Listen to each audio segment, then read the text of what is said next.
Whether you're on the East Coast, West Coast, or around the world, this is Coast to Coast. How's it going, guys? Great. Doing wonderful today. Watching more Yankees fans crying. Wah, wah, wah. Funny thing about that, it sounds like a contributing factor to that move was the Yankees wouldn't give him a suite. They wouldn't give him a suite. Steve, so the Yankees make their players pay for the suite, as in like they can get a suite at Yankee Stadium, but they make the players take the cost of that suite out of their contract. So Aaron Judge has a suite, I think Stanton has a suite, and I think Garrett Cole have a suite. Yep. But Soto said he didn't want any of his contractual money to come out of his contract for that suite, and the Yankees said, no, we're not going to do that. Steve Cohen said, sure, you want a suite, we'll give it to you. So Juan Soto's not paying for a suite. You got to penny pinch that $700 million. Hey, how sweet it is. And there was an issue, I guess there was an issue last year with Yankee security too when it came to Juan Soto's family. Yes. How something happened where his mom or somebody in his family got removed from the game or something due to Yankee security, and that kind of rubbed Juan Soto the wrong way. I feel like there's some backstory that we're not aware of. Oh, I do too, but I do too. I feel there's a lot more than just the backstory. There's got to be more to it than that, but that just goes to show you that maybe he didn't want to be a Yankee anymore, and he's just like, I like New York. But I mean, the fact that he left the team makes you think that he didn't want to be a Yankee anymore, because the contract was the difference of $5 million in 1 year. Yeah. So, but he at least showed you that he at least chose New York, which goes to show that he did like being in New York. It was just a matter of what organization.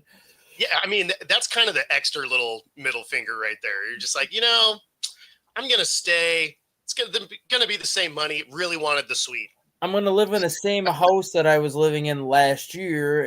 Right by Yankee Stadium, but I'm going to drive across town to play. I don't know. $700 million. Maybe you move. He might eventually, but I'm just saying that's like kind of like what he's doing right now. He's like, I'm going to just keep living in this nice house that I'm in right now. And I'm just going to drive across town to play until I decide what house I want to buy. I mean, think about really jobs you didn't like when you were younger, right? And you drive by, you kind of flip them the bird as you're driving by. Like, that might be part of it.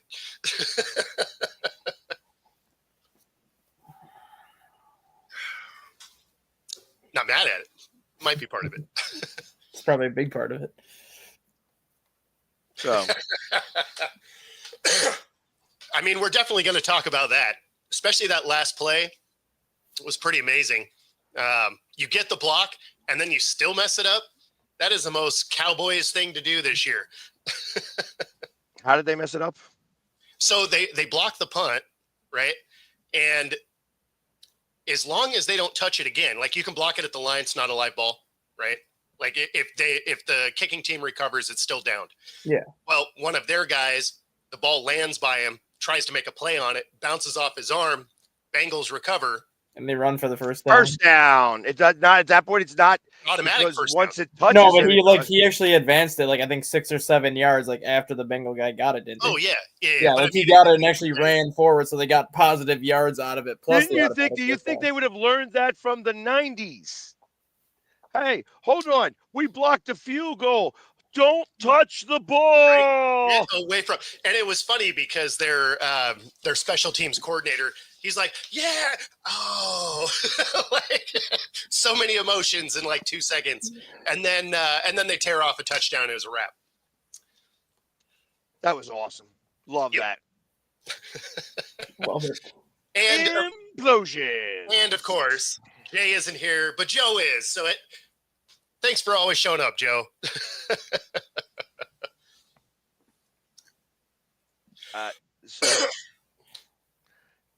Yeah, we chose to go to a team that has to meet up. Listen, I 100%. Soto has never been really scary to the Phillies. So we have been able to deal with him pretty well. So I'm not concerned about him being a Met. The one thing I am positive about the Mets is that they will Mets it up. Mm-hmm. Yeah. Yeah, the Mets are they're the baseball equivalent of the Chargers to me. Right? Even when they have a good team, you're like, yeah. What are they? So that they're the equivalent of the Chargers. No, That I they're like the equivalent of the Mets are the Mets are the NFL equivalent of the Jets. Oh, only because they have a ring. Is that why we're? No, it's because the Jets on paper have a talented roster. They just manage to F it up every single year. No, The I mean, Mets- and that's why I made the Chargers comparison, because when you think back to when like Tomlinson was there, right? Like that team was stacked, and then just couldn't figure out a way to do anything. yeah. It'll be interesting to see what happens during baseball season. But I'm gonna wait till baseball season because, you know what? The Phillies signed a reliever yesterday. Jordan Romano. Hey, so Mariners are doing zero things. So No, you and me. Our Yeah. teams are talking. We're gonna be talking for the next 48 hours yet. yeah, about what? Mariners really want Nico Horner. Oh, Nico. eh, Okay. Good enough. Woohoo! Yay! right. That exactly. It'll be Nico Horner, and we'll take a picture from Seattle, whatever picture they want to give us at that point. Most likely Luis Castillo because of his contract. Too much money. Yeah, because you have Logan Gilbert's making like 7 or 8 million. Brian Woo's making like 3. You have George Kirby who's making like 6, and then Luis Castillo's making 26. Yeah, I feel like that's throwing 30 cents worth of gas in your car. That needle isn't moving at all. Well, getting rid of $26 million contract is good contract. Yeah, that's why like Nico Horner's making I think 12 or 13 million, and then if we get Luis Castillo, you're essentially saving $13 million by giving us Luis Castillo. No. I mean, from the Mariners side. Yeah. That doesn't move the needle. Like, No, it doesn't. But I mean, at least he's a contact hitter, which your lineup doesn't have a lot of. True. And he gets on base, and he can steal bases, and he's a Gold Glove defender. So I mean, that's going to help your team a little bit in some other aspects. Where Luis Castillo, like he's a solid pitcher, but he's not an ace by any means anymore. So paying him like an ace pitcher doesn't do anybody any well. So send him to Chicago. He'll be the team's number 2 and just separate Imanaga and Steele. Yeah. I don't know. I'm not interested in talking baseball. Just not interested yet. Not unless the Phillies sign Corbin Burns. Who? Like the top free agent pitcher outside of Sasaki. Oh. He was at Baltimore last year.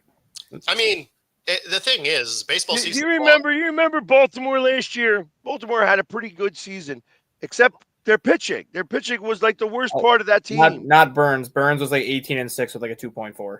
Burns was like the only one of their pitchers that actually was worth a damn. Okay. He was the one that the Brewers traded to Baltimore for like 5 or 6 prospects.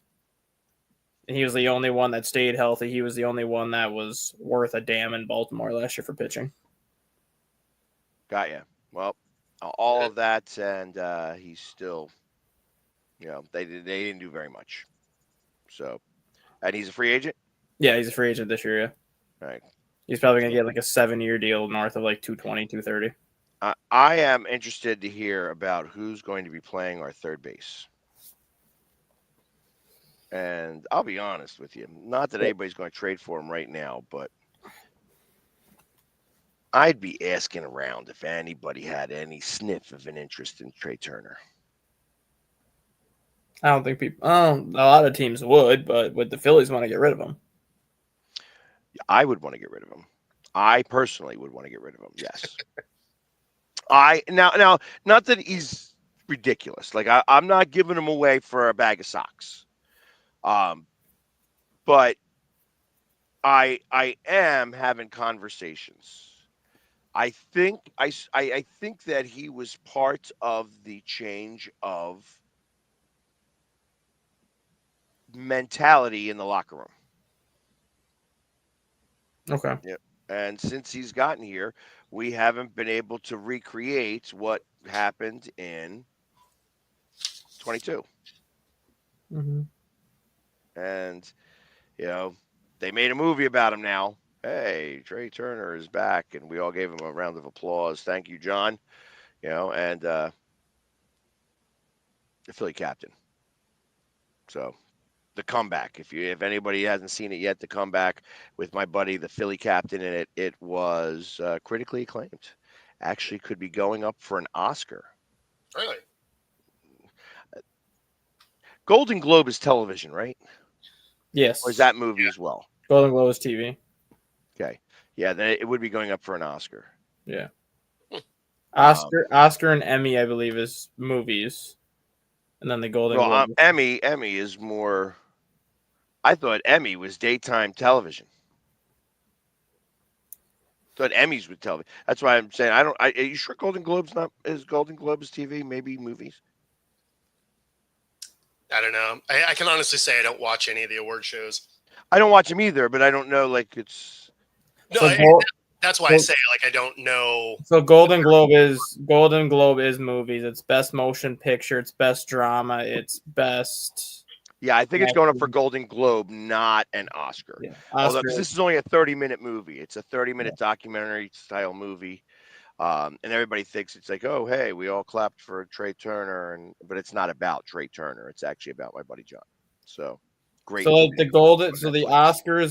Oscars are specifically for like the actors and actresses, and then the Golden Globes are more so for like the movie itself and like the stuff that goes into the movie, like the producers. That's what he's going up for. Then I'm sure. You know, like I bet you if you win a number of Golden Globes, you start to get thought of for the Oscars as well, because it's not just the Oscars that you see for all the major movies. There's a whole Oscar show that happens behind the scenes for all the documentaries and the smaller movies and things like that. Like, and that's where this would fall under. Yeah, you're not going to see.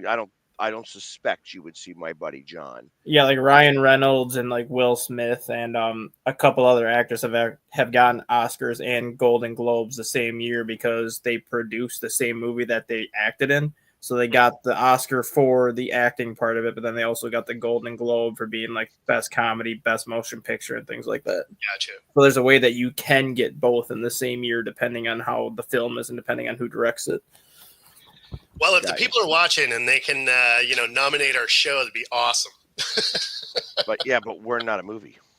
No. But they do have a podcast area for some of the award shows now. So if we could, if you could help us out, it'd be rad. We can be the People's Choice Awards, better known as the Podcast Awards. Perfect. Let's do it. Actually, you know what? I think that we'd be better off getting a Razzie. Honestly, probably true. Probably more likely too. Yeah, I'm like, hold on, we're gonna give you guys a Razzie because they really suck. Yeah, right. The most least watched podcast in the world, still going strong. Getting a 0 on Rotten Tomatoes. Hey, listen, Robert and Joe and everybody else that's watching right now, we don't mean you guys. Yeah. No, we appreciate that you guys watch. Man, good stuff. So, but anyways, I do happen to know that Seattle will be coming into town. When does Seattle come into town? Oh, August, late August, the 18th, 19th, and 20th of August. Okay. Just so that you guys are aware. I'll make sure that the room is clean for you guys to stay in. 18 through 20. All right. Philly. Let's go. When do the Cubs come to Philly this year? April? May? No, they are in Philly July 4th. No, it's Cincinnati over July 4th weekend. Where is it that you guys are? Because last year we were in Philly in, I think, September, so usually it'll flip, which means we'll probably be in Philly earlier in the year this upcoming season. Because we are normally in Chicago right around the 4th of July. At least that's happened the last. You guys are in town early June. Early June, okay. 9th, 10th, and 11th is when you guys are here. We go there to you. We go there twice this year because we're doing the White Sox as well. So it should be like the same week. So you should actually be in Chicago for like the whole week, wouldn't you? No, it doesn't work that way. Damn. Yeah, because we actually have the Yankees Friday, Saturday, Sunday, and then go to Chicago Monday, Tuesday, Wednesday, end of July. The Cubs themselves they came here early, but we go there end of during the draft.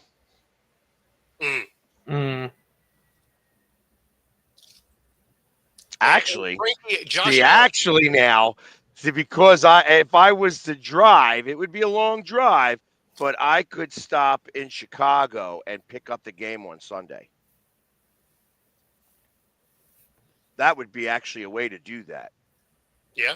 Instead of flying, driving out there, taking the whole week, and being out there by leaving on Tuesday. It's a 13-hour drive, so it's a hike, but it's not ridiculous. I mean, I've done it in one sitting, and after you're done driving for 13 hours, you're like a little shaky afterwards. It's zero fun. Yeah. Not fun at all. But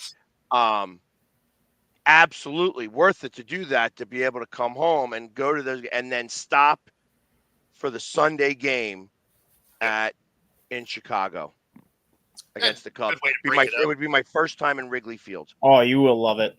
Just make sure you bring a shit ton of money, because freaking Wrigley Field is fucking expensive. Well, not only that, I got to make sure I bring a shit ton of clothes, because it's going to be freaking cold.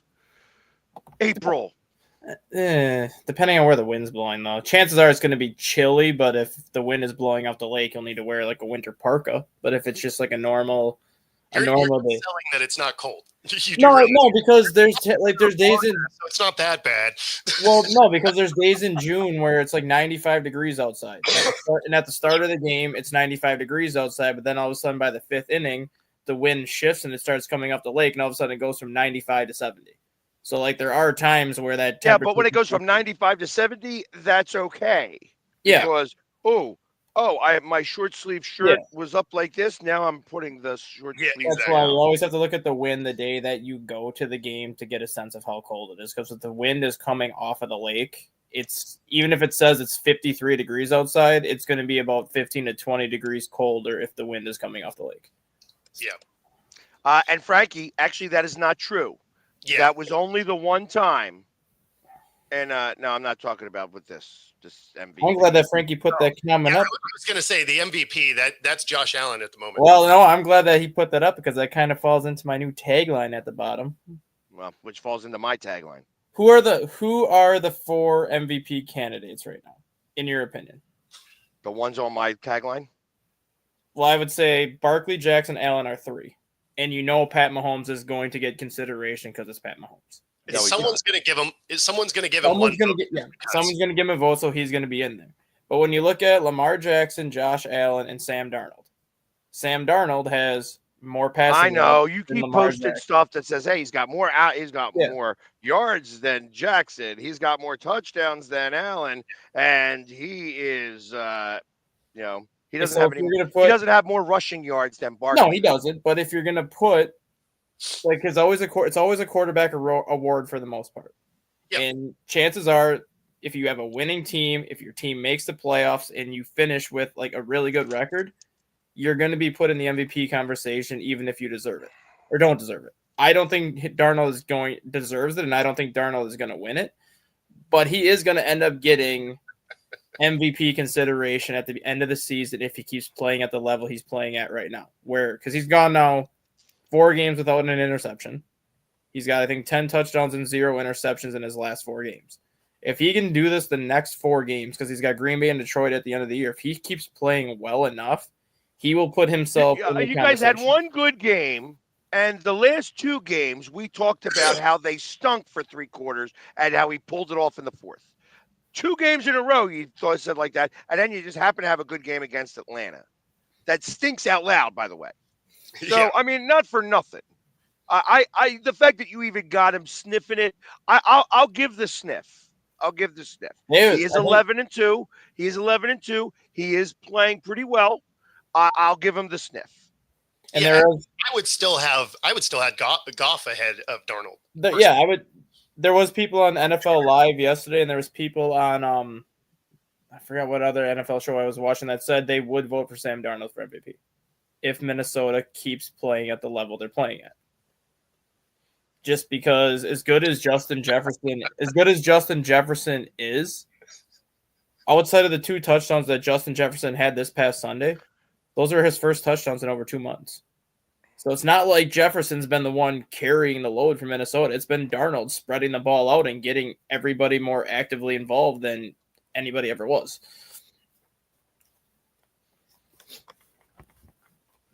Well, I know because you can't say it's an Eagle. I understand. As of right now, to this time, I mean, so Saquon Barkley in 13 games has broken the franchise record for the Eagles. So it's 13 games. He's got the rushing record for the Eagles. It's possible that he's going to break the all-time record in week 16.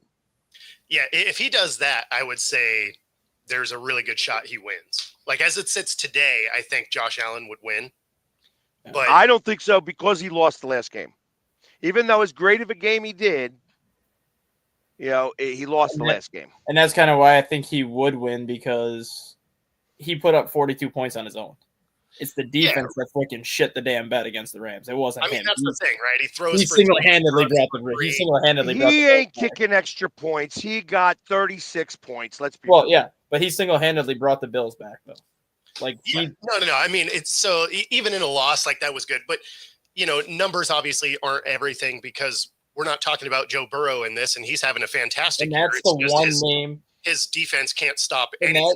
And this is the one year where if the NFL gave the MVP to a player from a losing team, Joe Burrow would be the exception this year, based on the year that he's had this year. Like if there was ever a time to look at just numbers alone and not look at how your team has performed, this would be the one time where I think a losing team could give an MVP to Joe Burrow. Yeah, I mean it's not going to happen. But when you look at his numbers, he should be in the conversation. Yeah, that's what I'm saying. Like it would never happen because they always look at obviously wins and losses as part of the criteria. But if there was ever a year where you would kind of throw wins and losses out the window, this would be the year for Joe Burrow because of the year that he's had. That being said, like if you wanted to take a flyer, if you go to BetMGM, it's 25,000 is the line plus 25,000 for Burrow to win. So. If you wanted to throw $10 at it. Hey, Sam Darnold went from plus 12,000 to plus 600 after the damn weekend. To plus 600? Yep, Sam Darnold is plus 600 right now to win MVP. Wow, I'm not seeing that. Yeah, I see him at plus 6,600. There it is. Maybe that's what, but let me hold on. That might be plus 600 would be above Lamar Jackson right now, or Allen. No, that's what it is. Plus 6,600 from plus. Yeah, there we go. So basically, Josh Allen is minus 450. Yeah. Saquon is plus 400. Lamar plus 1,400. Goff at plus 1,300, and then it's 4,000 and up from there. Yeah, he cut his odds from plus 12,000 to plus 6,600 after the game against Atlanta. So he basically cut his odds in half. Different number than 600. Yeah. Oh, I remember the 600 part of it, but yeah, he cut his odds pretty much exactly in half after one performance. I feel like stat guys doing these stats are whatever they say, whatever. No, I was looking at a stinking spreadsheet, and all these numbers are so damn small. I need a freaking magnifying glass to read this shit. If you really want to throw some money down, you can put money on Kirk Cousins. No, that is flushing money because even if he had perfect passer ratings the rest of the way, he wouldn't win. He's at plus 100,000 to 1 to win the MVP. You can put some money on him. Yeah, him and Bryce killing it. Yeah, now it. Yeah, in fact, Mahomes plus 4,000. Yeah. So Mahomes somehow still lurking in there, which makes absolutely no sense because he has not played well all year. Yeah. So which list are you looking at? Like what website? This is VegasInsider.com. So I'm on. Shout out to them. They have the top 6 sports books all listed together. Yeah. So I'm on a sports book that's provided by DraftKings. Okay, so Allen would be a minus 400 then? Yeah, minus 400 for Allen, plus 450 for Barkley, plus 1,000 for Lamar Jackson and Goff, plus 4,000 for Mahomes, and Darnold's at plus 5,000 on that list. So he's even lower down on that list in terms of like what so the FanDuel actually has Mahomes at 3,300. Yeah. So like those numbers are way too low for the production we've watched. Yeah.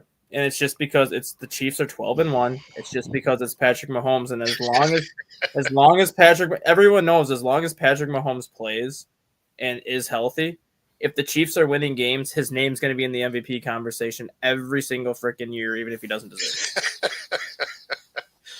it. This is such a boring ass conversation. I know, because Darnold's in it, because a Viking is in it, and it's been the first time since Adrian Peterson that a Vikings actually had a sniff, a sniff of an MVP. No, 3 years ago.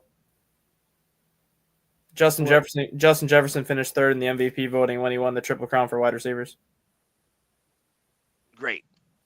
So, but like Mahomes won it, like far and away, right?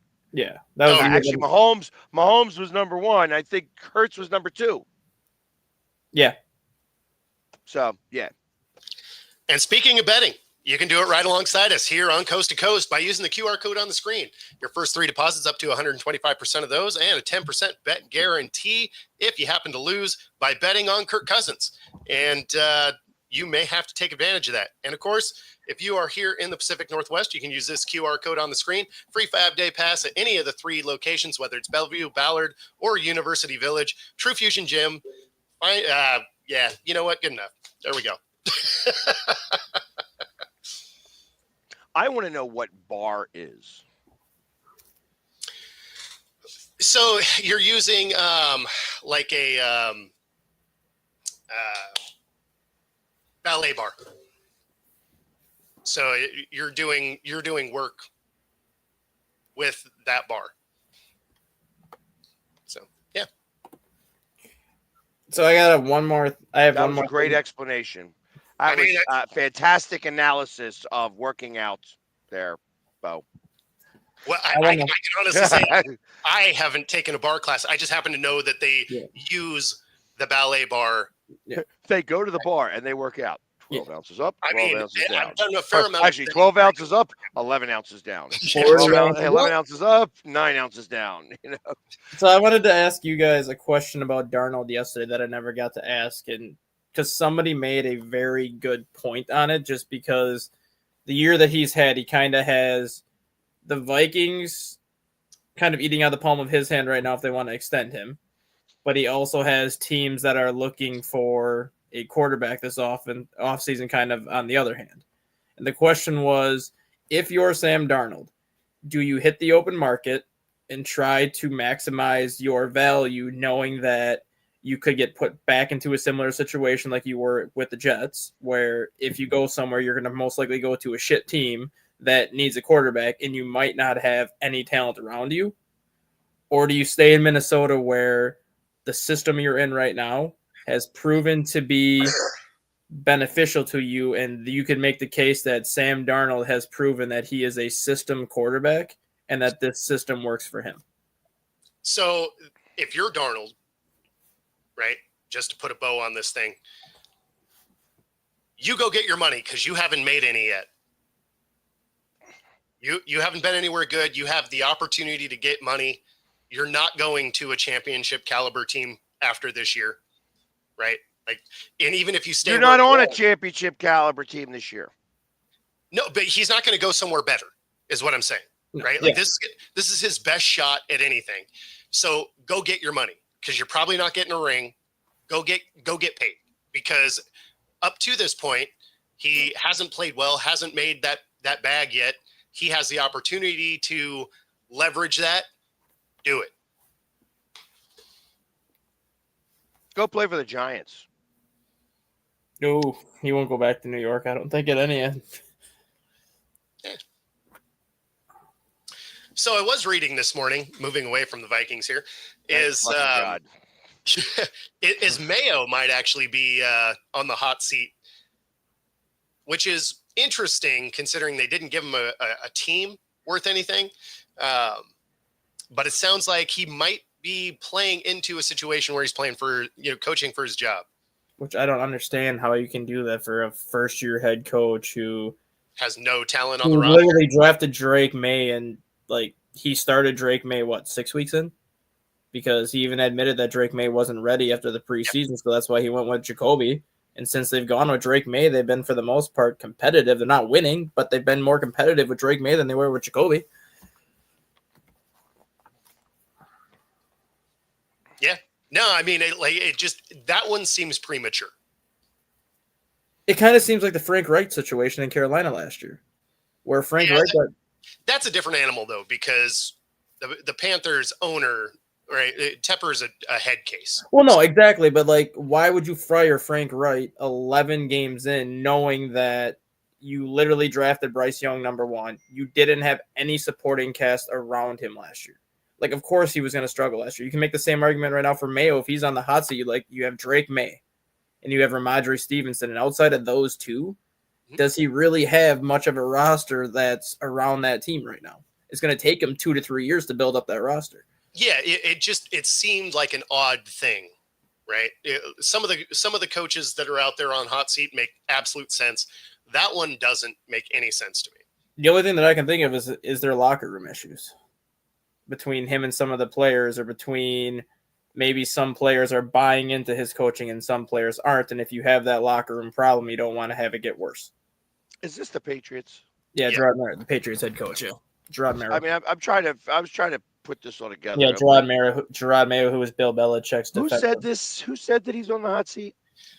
I forget where I saw it this morning. It was a quote of, I think it was a quote of Shefty. Yeah, somebody from CBS brought it up on the weekend. Yeah. So there's an actual conversation about it. It's not like it was, the sports memery or something like that. It was from Shefty or Rappaport. I forget which one it was, but so the conversation came up, and I don't think it's a hot seat in the way of, some of the coaches that we know are getting fired. Right. Right. But, so here's what I would say about this. And I don't watch Patriots games. I have no idea how they're even doing. I think that they've won 4 or 5 games so far this year. Yeah, they're not horrendous when you think of what's on their roster. Right. So when I think about this, the one thing that I would say is probably most important for a first-year coach would be, is the team? Oh, they're 3-win. They're a 3-win team. 3-10. Okay. Bill Barnwell is the one that put this out there. Is the team making the same mistakes week in and week out? And is he not able to resolve any of the problems that he's watching on film with his own team? Listen, you can't help what the other team's doing, but you can help what your team is doing.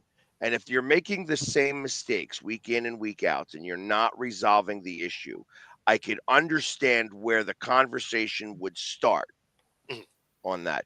But you got to give the guy, especially a first-year coach, you got to give him a chance to learn. And he's learning on the job just like a brand new rookie quarterback is. All these things are all happening. So I can't say with any assuredness what the frig is happening over there. My expectation is that not much.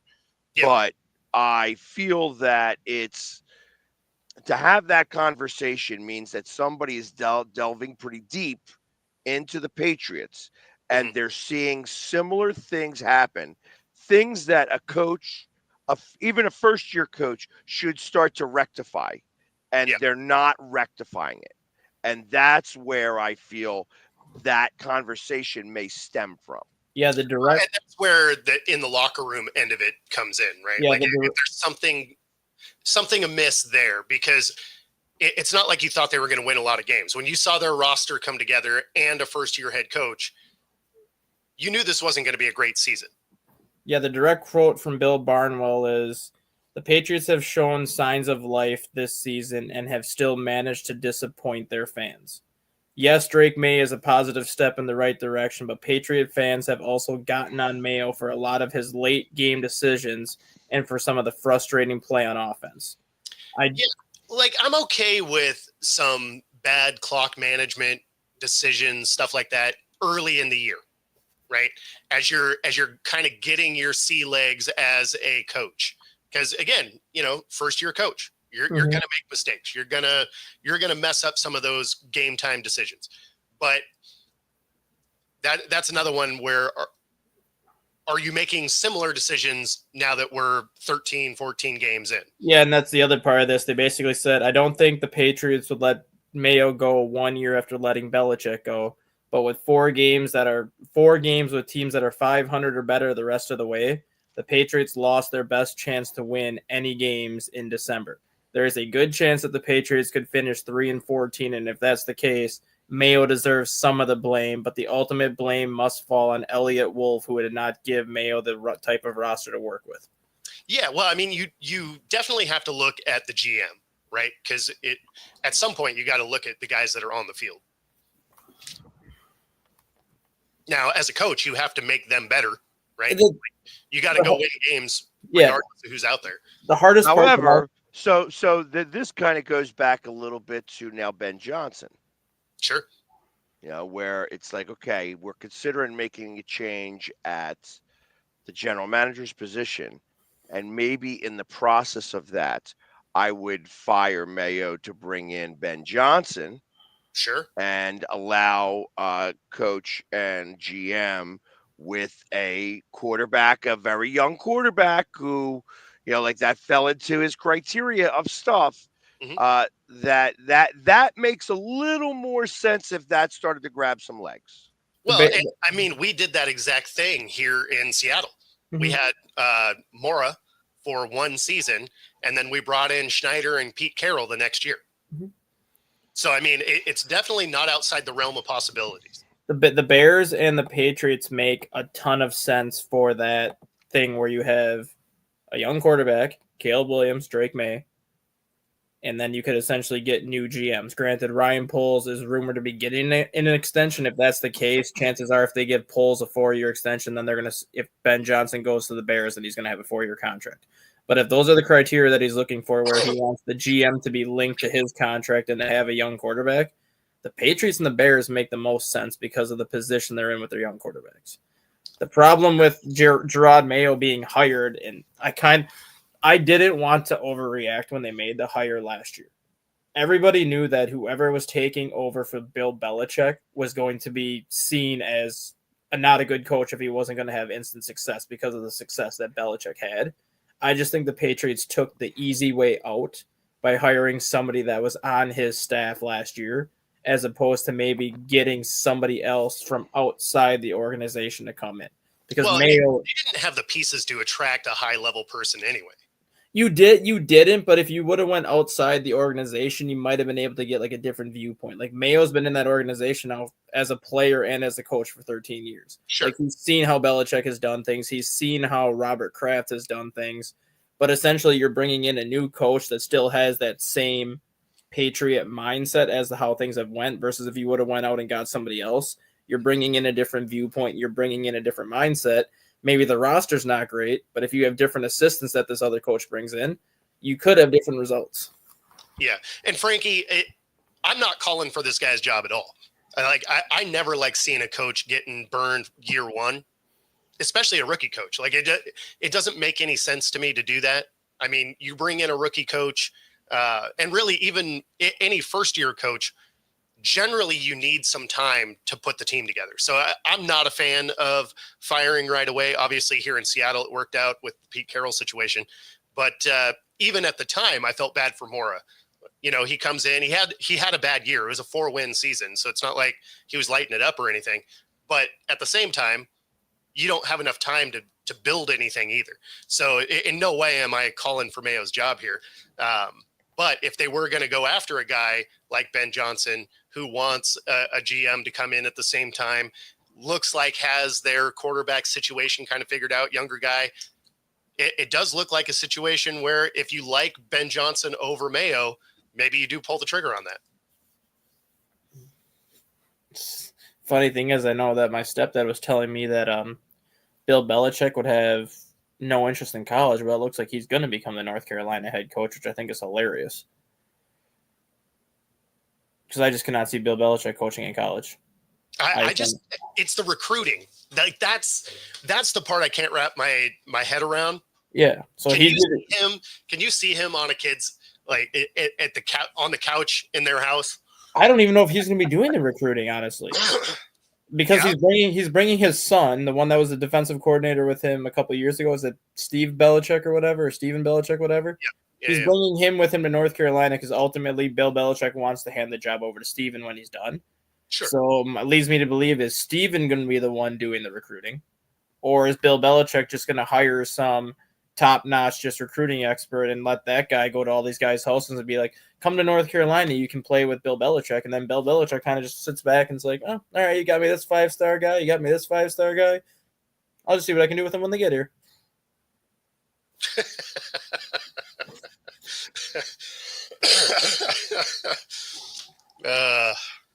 That's awesome. I thought so. That's exactly what I thought when I saw that. She's 28. She's out of college now. I don't know. You can go back to college anytime you want.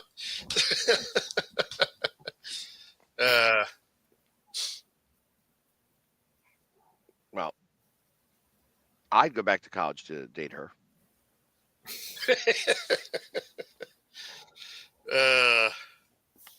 And yeah, you're right, Frankie. Steve's in Washington. I don't know that he'd leave that job for that, but money talks. So I mean, if you're getting paid $5, $6, $7, $8 million to be a college head coach, it's a lot more than what you're going to make as a coordinator. There we go. I'm just going to do that. Bam. There we go. I really don't want you, but I was told I have to be here. You know, yeah, and that's kind of how I see that going, especially once you lump the NIL and other weirdness into it. That being said, like I want to see it happen. I think it'd be hilarious. That was the other thing. I'm glad you brought up the NIL because you always have like NIL a lot of times gets increased by your donors. If you have really good donors within the university, you can get like more NIL money towards your university. If Belichick ends up going to North Carolina, I'm curious to see how much more NIL money they would get. Just because you have to imagine if Belichick lands in North Carolina has a shit ton of donors that fund the basketball program a crap load. They do a lot of donating for the basketball program, obviously. They do a lot of donating for the baseball program, which is why they have one of the best baseball teams in the country. But football doesn't get the same kind of NIL funding that the other two sports do. You have to wonder if Bill Belichick gets that job if football is going to start getting now that NIL donations from these donors. And if they do, what kind of transfers are they going to be able to get that want to just come here to play for Belichick?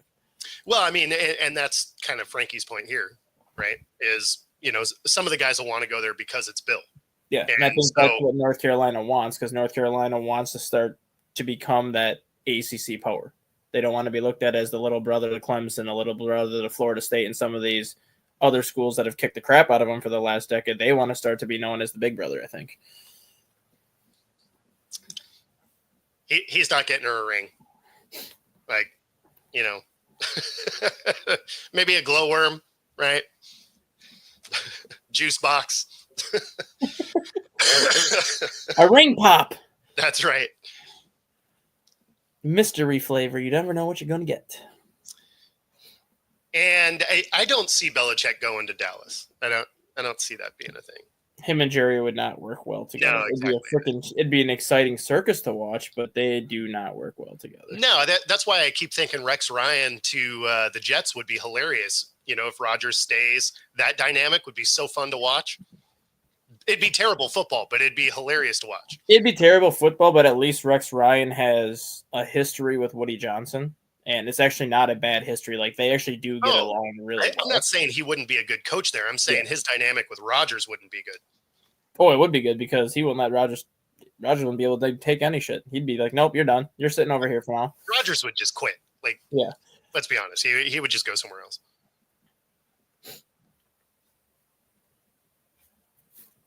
There's no chance he's going to the Jets. There's some history. Bill isn't going to the Jets. Yeah, The only way he'd be going to the Jets if he's the owner of the Jets. That'd be the only way he's going to the Jets. McCarthy to stay. I still think that was more lip service because he didn't want to fire him in that moment. Because as soon as you say, yeah, he's not coming back next year, you might as well fire him right then. So I feel like that was more Jerry just not having to pull the trigger on firing somebody right then. But I don't really see him bringing McCarthy back, especially with the way this year has gone and how the offseason went, where they kind of seemed like they were going at each other a little bit. It doesn't seem like this is going to be anything moving forward. That being said, one of these teams that need a coach, McCarthy will be out there. I think he'll take a year off if he gets let go from Dallas. Maybe. I don't know. Depends on the money and the situation, right? He did the same thing when he got let go of Green Bay. He took a year off just because of how, I'm not going to say their marriage ended badly, but you just look at how stressful the ending of his Green Bay tenure was. And just kind of, that's when Aaron Rodgers kind of turned into the Aaron Rodgers we know now, where he just became a douchebag. Like McCarthy, you could tell just like, I just need a year off. And I think just working with Jerry Jones, you might just be like, I just need a year off. I just want to go away for a while. Yeah. And, we didn't talk about that. There are some rumors of Carroll going to the Bears. I don't see that being a thing just because he's already slated to be teaching at USC this year. Those rumors are not true, by the way. Yeah. The Bears shot it down today. They have announced the 4 candidates they plan to hire or plan to interview first before they go into that second batch. The 4 candidates the Bears are going to interview are Ben Johnson, Brian Flores, Mike Vrabel, and one more offensive coordinator. I think Liam Cohn, Tampa Bay's offensive coordinator. You think anybody kicks the tires on Bieniemy since he got fired last week? No, because I know where he's going. Okay. He's going to go back to Kansas City. Kansas City. Here I come. When you look at Bieniemy, and I can't fault him for this because Josh McDaniels did the same damn thing with New England where he got his chance to be a head coach in Denver, didn't pan out, went back to New England for like 8 or 9 years and was a great offensive coordinator with the Patriots again, and then went to the Raiders and struggled as a head coach. I think Eric Bieniemy knows that his best chance to become a head coach, if he's ever going to get a look, is to go back to Kansas City, go back to running that offense, get that offense maybe back to the level it was when he was running it there in the first place, and then go from there. So, I mean, it's a perfect fit because he would walk back into Kansas City. Andy Reid, would take him back just because those two worked so well together when he was there. Sure. And if that offense gets back to close to being what it was when he was there in the first place, he's going to get head coaching looks again. It just makes too much sense for him to try to do anything else besides just to go back there to get his name back in the NFL. Well, I mean, also, it's never terrible to just go collect another ring either. So collect the paycheck, collect the ring, yeah. Yeah, exactly. Build a Philly. There we go. Frankie just trying to spin you up a little bit. I don't need to get turned up today. Lots of stuff happening here. Lots of stuff. See, there's lots of things. Like obviously, I'll drop the dime here right now. So tomorrow I will not be on the show. Okay. Tomorrow is a big day for me, though. However, the alcohol that I may or may not have mentioned on this show or not, is actually getting bottled tomorrow. Oh, nice. I will have it in hand tomorrow. End of business. So it is. I'm kind of excited about that. There's a lot of stuff that's going on around that. Also, if you are in the Philadelphia area, come on, Troy, I can't do this right now. The Pittsburgh super fan is trying to reach out to me right now. Hold on, real quick. Hey, Troy, I'm in the middle of a podcast. I got to call you back in a few minutes. All right, there. All right, perfect. Yeah. There we go. You get all of it right here. That's right. So between that and we're having a New Year's Eve party here, the Most Delco New Year's Eve party, where we are going to be dropping a something. I can't tell you what it is yet because I haven't gotten 100% confirmed yet, but we're going to be dropping something from a crane as like the Apple. We're not going to just From drop a it helicopter. where it's going to explode.